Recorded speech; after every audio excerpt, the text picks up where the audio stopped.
নমস্কার দর্শকবৃন্দ। বর্তমানে সুপ্রিম কোর্টে ডিএ মামলার শুনানি এখনও হয়নি।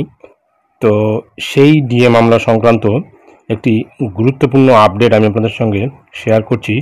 সুপ্রিম কোর্টে ডিএ মামলায় টুইস্ট। সুপ্রিম কোর্টে পশ্চিমবঙ্গের রাজ্য সরকারি কর্মচারীদের মহার্ঘ ভাতা মামলার কজ লিস্ট প্রকাশিত হলো। কজ লিস্ট অনুযায়ী আগামী 22শে এপ্রিল মঙ্গলবার শীর্ষ আদালতের বিচারপতি বিক্রম নাথ, বিচারপতি সঞ্জয় কারোল এবং বিচারপতি সন্দীপ মেহতার ডিভিশন বেঞ্চে 51 নম্বরে ডিএ মামলা উঠবে। 51 নম্বরে রয়েছে ডিএ মামলা, সেই সঙ্গে হাই অন বোর্ডে সেই মামলা উঠবে বলে উল্লেখ করা আছে। তো এখন বিষয়টা হচ্ছে যে ডিএ মামলা চলাকালীন এতবার ডেট পড়েছে, সেই জন্য ডিএ মামলাটির সম্বন্ধে বা ডিএ মামলা নিয়ে সরকারি কর্মচারী থেকে শুরু করে শিক্ষক শিক্ষিকা বা শিক্ষাকর্মীদের খুব একটা উৎসাহ নেই, অর্থাৎ উৎসাহতে একটু ভাটা পড়েছে।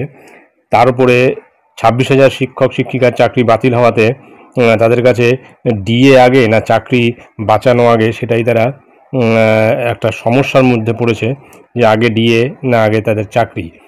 যাই হোক, তো এই ডিএ মামলার শুনানি আগামী মঙ্গলবার শীর্ষ আদালতে হওয়ার সম্ভাবনা রয়েছে এবং সব ঠিকঠাক থাকলে তবে কিন্তু ডিএ মামলার শুনানি হবে এবং একটা আশা আস্তে আস্তে জাগছে সরকারি কর্মচারী থেকে শুরু করে শিক্ষক শিক্ষিকা বা শিক্ষাকর্মীদের ভিতরে। দেখা যাক এই ডিএ মামলা আগামী মঙ্গলবার 22শে এপ্রিল শুনানি হয় কিনা এই ডিএ মামলার।